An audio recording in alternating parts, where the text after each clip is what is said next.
Arlene de la Cruz, Jake Madarazo, Banner Story. Balik po tayo sa Banner Story mga kababayan sa ating patuloy na coverage po ng mga nangyayari sa ating palipaligid ngayong araw ng Biyernes. Ano ang tawag nila? Pay Friday. Diba? Araw ng sweldo. Mga kababayan, July 15, 2016, 15 araw ng Duterte administration. At so far, wala pong aksidente, walang lindol, walang sunog. Pero, 8 po ang patay sa anti-drug operations ng mga pulis at saka mga vigilantes kuno. Wala hong bagyo, mainit ang kalagayan ng panahon mga babayan. Meron lamang brownout, 8 oras ang Camarines Sur. Pero Metro Manila scheduled po ang brownout. Pero ang pinakamalaking balita na yumanig ngayon sa buong mundo ay itong nangyari ho sa France, sa Nice. Yan po yung kung kayo'y i-spellin mo yan, Nice, France ang tawag niya. Pero yung Nice na yan, maraming mga film festival na nangyayari dyan. At yan po isang resort town. At nandun pa, nanonood sila ng fireworks display, yung maraming turista, ng isang malaking truck na punong-puno daw ho mga kababayan ng baril, mga explosive at granada mga kababayan, humarurot, bumuelo pa ng ubod ng layo bago dumire-diretso dun po sa mga turista, mga locals na nanonood po ng at sabi ng mga eyewitness, habang ito raw po ay sinubukan pong barilin ng mga otoridad pero mukhang bulletproof yung salamin. At habang ito raw po ay nananagasa dyan po sa mga tao, abay lalo pa raw nagmatulin, lalo pong tumulin yung truck driver hanggang sa ikang marami na ho itong napatay at napatay din ng mga otoridad yung truck driver na yun mga kababayan. Wala pa ho nagkiklaim ng responsibility. Pero sabi nga natin, ito'y pinaniniwalaang hindi ho truck attack, ito'y terror attack. Si President Hollande ay nandun na po, papunta na sa lugar na yan. Ito namang si Republican candidate Donald Trump, umiksena. Hindi na raw niya itutuloy muna ang pag-announce siya ng Vice Presidente. Pero alam na ng lahat kung sino. So yan po mga binabantayan natin balita dyan sa France. Mga turista, inaalam natin. Tawagan mo nga si DFA Undersecretary Charles Jose para malaman natin doon sa consul sa France kung meron ba tayong nakasama ng mga Pilipino. In the meantime, mga kababayan, eto pa, siguro pang-siyam na ito, panibagong biktima ng summer execution natagpuan sa Taguig. Erwin Aguilon, please come in. Jake, isang pinaniniwala ang biktima nga ng summer execution ang natagpuan kaninang madaling araw sa may bahagi naman ng Sapang Viejo, Barangay Ligid, Dipas sa Taguig City. Ayon kay PO2 Victor Biete, investigador ng Taguig City PNP, pasado alas 6 o pasado alas 5 ng umaga nang matagpuan ang bangkay ng isang hindi nakilalang lalaki na nakasulid sa kulay itim na garbage bag at iniwan sa isang bakanting lote sa lugar. Nakasuot ng kulay itim na short pants at kulay cream t-shirt ang biktima, katamtaman ng pangatawan. Meron ding iniwan na isang karatula ang mga pek at ang nakalagay, pusher, huwag karnaper, rapist. Agad namang dinala na sa bahagi ng Loreto Funeral Homes sa General Santos Avenue sa Lower Bicol sa Taguig ang nasabing bangkay habang sinasabi ng pulisya na wala raw CCTV sa lugar kaya mahihirapan silang tukuyin kung sino ang nagtapon sa nasabing bangkay. Erwin Aguilon, Radyo Inquirer na binibenta, bayan nagtatanong, mamayang nag-uusisa. Maraming salamat sa iyo, Erwin Aguilon. Balanseng pagbabalita, walang takot, walang mamahayag. pang-8 sa Metro Manila, pero pang-9 kung isasama natin yung namatay po sa Balanga, Bataan.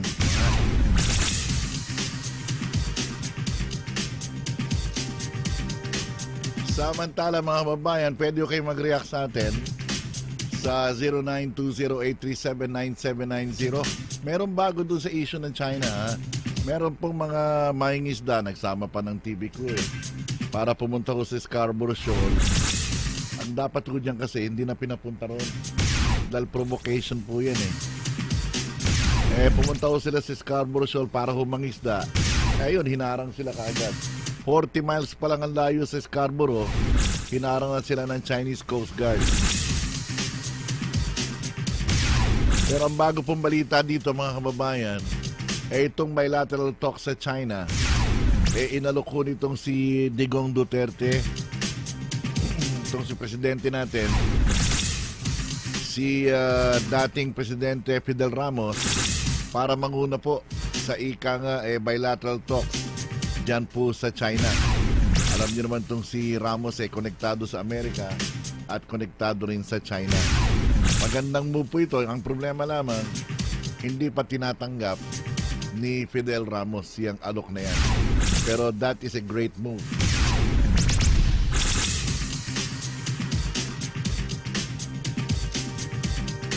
At syempre, yan ay isa sa itatanong natin diyan sa ating mga kababayan sa mga nagtitext. Ano masasabi ninyo? Si Ramos magsisimula ng maunguna sa bilateral talk sa China para po pag-usapan yung kung ano ba ang mangyayari. Meron bang pag-uusapan? Pwede bang mag-usap? At wag magagya. Tama yung sabi ni Digong war is not an option. Hindi tayo nakikipaghirahan. Yung isang ex-admiral ng Amerika galit Ang dapat daw ang gawin ng Pilipinas depensahan yung mga reefs. Ibig sabihin, ang gusto nila, magpadala tayo ng barko doon, tapos babantayan din tayo ng Amerika. Abay, pwedeng gawin yun. Pero ang problema, yung risk ko ba, kaya ba ng Amerika ipagtanggol tayong lahat? Yun ang isa sa mga issue. Samantalang itong kalaban natin, kapitbahay natin, maski nung gawin mo, nandyan na yan. Yung bumubuyo sa atin, andun, ang layo. Ang layo ng bansa niya. Sa bagay, ito naman China, ang layo-layo ng dalampasigan nila. Pati ba naman yung dalampasigan natin, kinukuha pa rin. O yan po, mga kababayan. At syempre, ito ro, isa pang gusto natin itanong. Ito bang sinasabi ni Bato de la Rosa na itong mga pagpatay na nangyayari yan, kahapon ay 14, ngayon ay 9, kung kasama ko yung Balanga Bataan. Ito po ba ay gawa-gawa daw ng mga drug lords? Nagpapatayan raw yung mga drug lords. Sila raw ang nasa likod ng salvage dahil hindi na raw nakakabayan. Pero isa pang issue pa rin yan. Ang sabi naman ng mga human rights groups, bakit walang public outcry? Bakit walang umaalma? Bakit walang nagagalit sa ganitong araw-araw na patayan? Kayo po, ano masasabi ninyo? 0920-837-9790. Ganun din ang ating mga text lines sa 4467. Ilagay po inyong pangalan. I-text nyo muna DZIQ. Pagkatapos lagay ang pangalan at lugar at ang inyong mensahe. No, ha? Yan po sa 4467.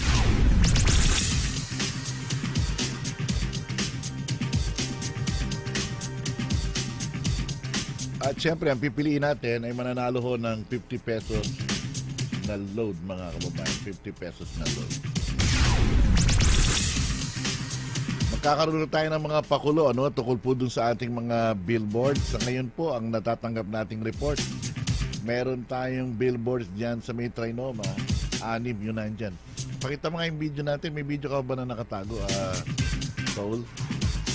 Yung mga video natin, meron tayong video ng ating mga billboards. Yan po ay naalala ninyo. Una kami naglabas sa mga billboards, sinabi namin, Arlene de la Cruz, Jake Madarazo, Banger Story. Banger Story. Sabi namin, abangan ang pagbabago. Yan po ang sinabi namin last year. Ngayon po, eto na ho yung sagot sa mga pagbabago namin. Ang ating mga billboards ay nandyan po. Ito yung nasa Trinoma. Nakita yung Trinoma na sign. Ang ibig sabihin po niyang billboard namin,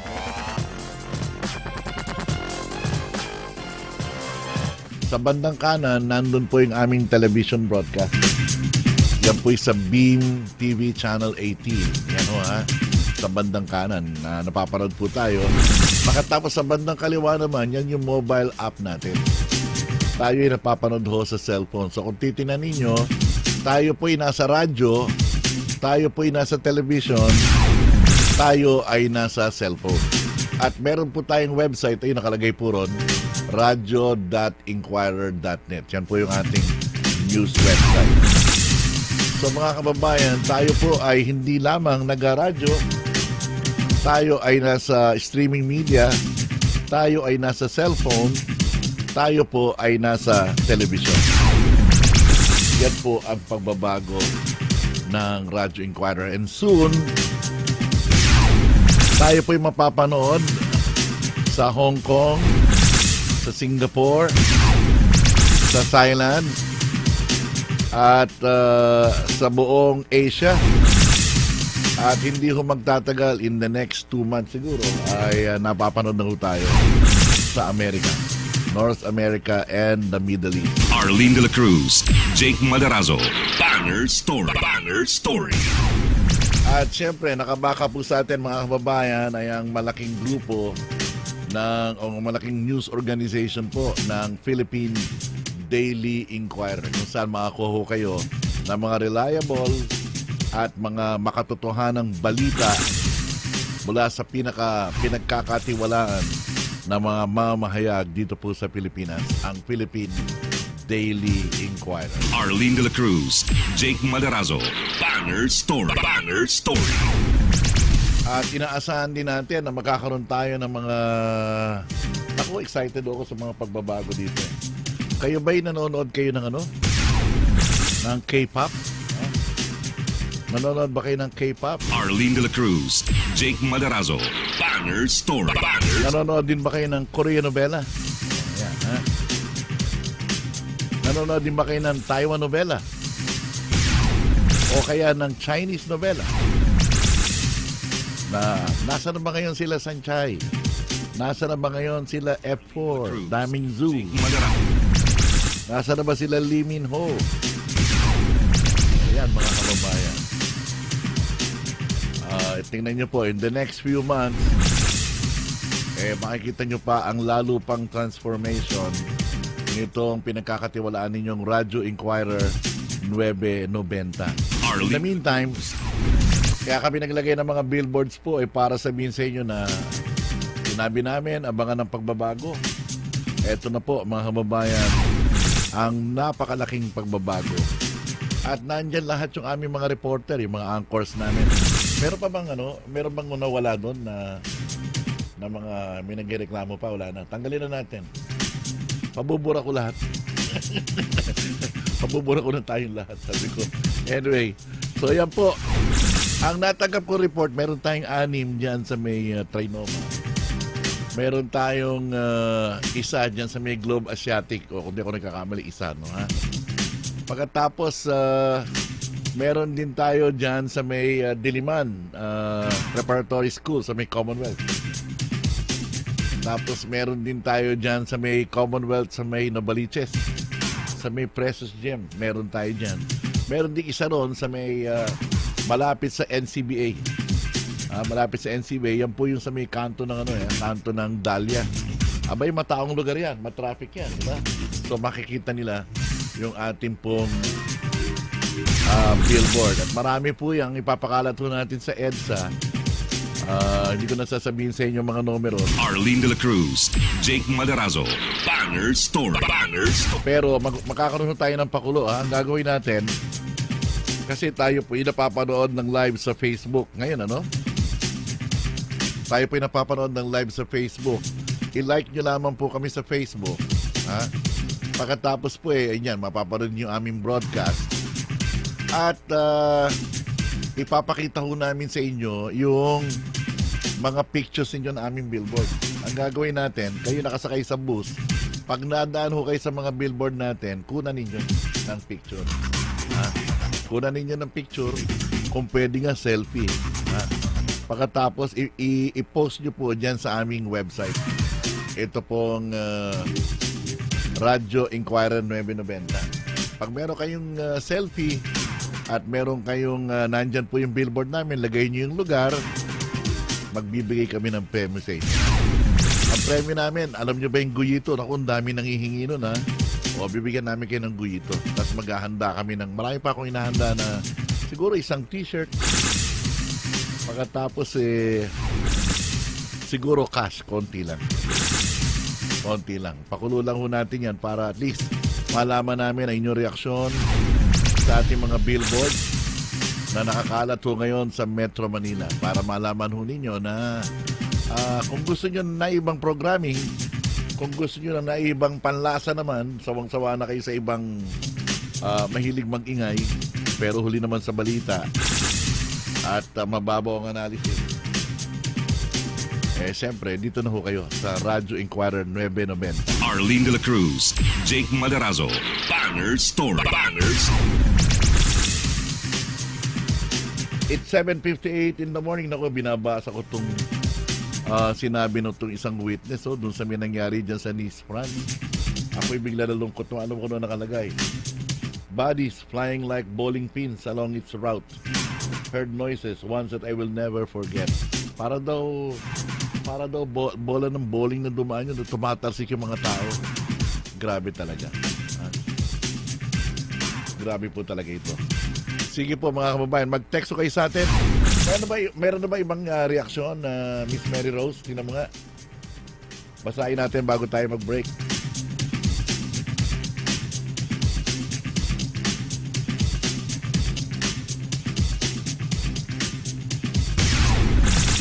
At wala rin yung ibang reporter natin, absent din. Arlene de la Cruz, Jake Madarazo, Banger Story. Banger Story. Alas 7:58 ng umaga mga kababayan. I-post nga natin itong update natin ng tungkol sa terror attack mga kababayan dyan po sa Nice, France. Ito po ang talagang bumabalo to sa international headlines sa mga oras na ito. Sa ngayon, ang estimate nila mga kababayan umaabot na sa 73. 73 ang namamatay at 120 ang injured. Yan po ang pinaka-latest ng mga report galing po dyan sa Nice, sa France. Ako nagpunta ako ng France, hindi ko nakandaan dyan dahil out of hindi yan na ruta ko kasi. Nagpunta kami ng Lyon. Ang pinuntahan ko po kasi dyan yung Lourdes. Yung Lourdes, yung mahiwagang ay yung mahimalang.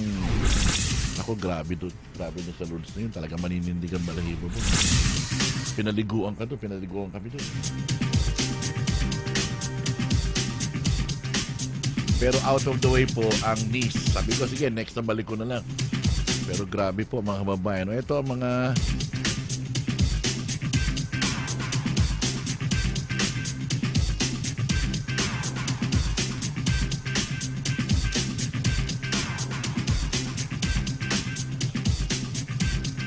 basahin ko lang ito ilang reaksyon. Sabi ni Jessica Soho, bakit parang may burol sa palasyo, dapat may malaki at maingay na celebration daw. Galit na nga higante ng kapitbahay mo, asarin mo pa kung pinalaya sa mga OFW natin. Eto mga galit kay Duterte, gusto lang na masawi si Duterte, di na inisip na ang tagumpay ni Duterte, tagumpay ng bayan, sabi ni Andy ng Manila. Good morning Sir Jake, sana hindi sinusulan, hindi sinususian ni Uncle Sam si Pangulong Duterte, sana wag siyang matulad kina Rojas, magsaysay na niyari ng CIA, sabi ni Bert ng Mekawayan. Kung may nababahala po sa napapatay, mas natutuwa karamihan kaysa kakilakilabot na pagkunsi tulad ng CHR sa talamak na droga at kriminal, sabi ni Alex ng Valenzuela. Ang sabi ni ex-DFA Secretary de Rosario, dapat sabihan ni Digong ang China na umalis sila agad sa West Philippine Sea. Payo ba yan o gusto niya na malagay sa mainit na apoy si Digong?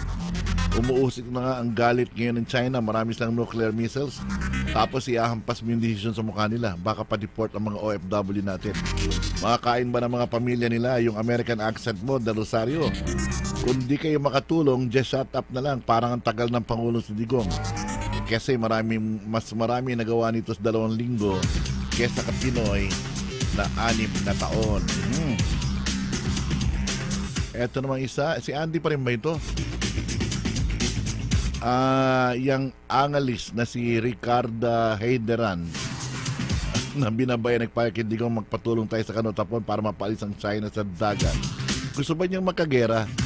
Galit na galit ang China sa Japan dahil sa ginawa nito noong World War II. Hindi na malimutan mga atrocities ng Hapon.